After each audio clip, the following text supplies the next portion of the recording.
శ్రీ మహాగణాధిపతయే నమః. శ్రీమాత్రే నమః. శివాయ గురవే నమః. J5 డివోషనల్ ఛానల్ ప్రేక్షకులకు అందరికీ కూడా నమస్కారము. మన నిత్య జీవితంలో మనకి ఏదో ఒక ధర్మ సందేహం వస్తూనే ఉంటుంది. ఆ సందేహాలకు మన వేదాల్లో శాస్త్రాల్లో పరిష్కారాన్ని కూడా మన ఋషులు మన పెద్దలు వివరంగా చెప్పడం జరిగింది. అవన్నీ కూడా మన ఛానల్ ద్వారా మనం తెలుసుకునే ప్రయత్నం చేద్దాము.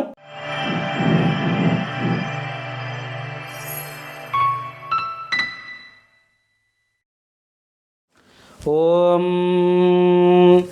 ఆధారచక్రాబ్జకృతాధివాసం సహస్రారచక్రస్థితి ప్రకాశం ఆద్యః ప్రపూజ్యం ప్రణతార్తిశోషం శ్రీవిఘ్నరాజం సతతం స్మరామి.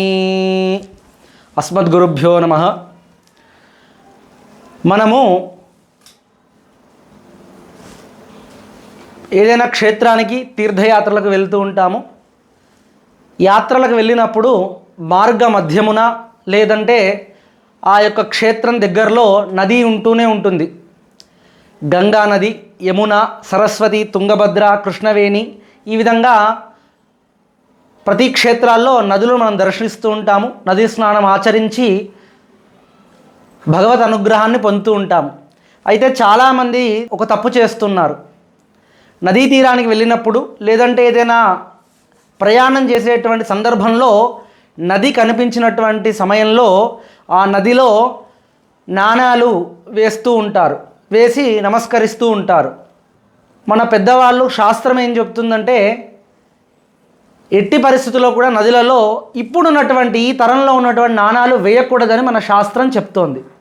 అది మహాపాపం అని కూడా చెప్తున్నది. ఎందుకు అలా చెప్పారు మన పెద్దవాళ్ళు అంటే, పూర్వంలో మనం గమనించినట్టయితే మన ఇంట్లో పెద్దవాళ్ళని అడిగినా కూడా మనకు చెప్తూ ఉంటారు. పూర్వంలో బంగారం, వెండి ఇలాంటి లోహాలు వేసేవాళ్ళు నదులలో. ఎందుకు బంగారం, వెండి వేసేవాళ్ళు అంటే రానున్న భవిష్యత్ తరాల అందరికీ కూడా ఇది ఉపయోగకరంగా ఉంటాయని బంగారము, వెండి ఇలాంటివి ఒక ప్రతిమ రూపంగా చేసి వేసేవాళ్ళు, లేదంటే నాణాలు వేసేవారు.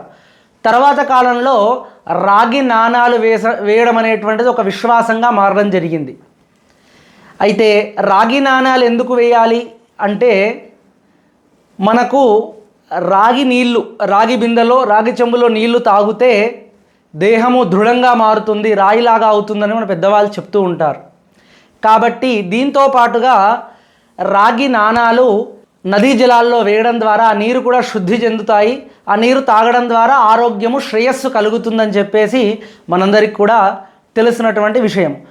కాబట్టి ఇకపై నుంచి మీరు దయచేసి రాగి నాణాలు మీ ఇంట్లో ఉన్నట్టయితే ఏదైనా క్షేత్రానికి కానీ తీర్థానికి కానీ వెళ్ళినప్పుడు, లేదంటే మార్గ మధ్యంలో నది వచ్చినప్పుడు రాగి నాణాలు ఉంటే వేసి నమస్కారం చేసుకోండి. ఎట్టి పరిస్థితుల్లో మన తరంలో ఉన్నటువంటి కాయిన్స్ ఏవైతే ఉన్నాయో, రూపాయి బిళ్ళలు, 2 రూపాయల బిళ్ళలు మాత్రం దయచేసి వేయకండి.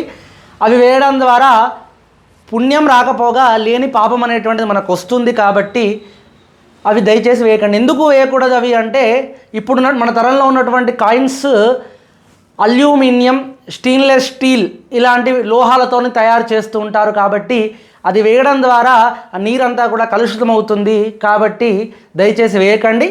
ఎట్టి పరిస్థితుల్లో రాగి నాణాలు మాత్రమే నదీ జలాల్లో వేయాలి. మన తరంలో ఉన్నటువంటి కాయిన్స్ మాత్రం ఎట్టి పరిస్థితుల్లో వేయకూడదు.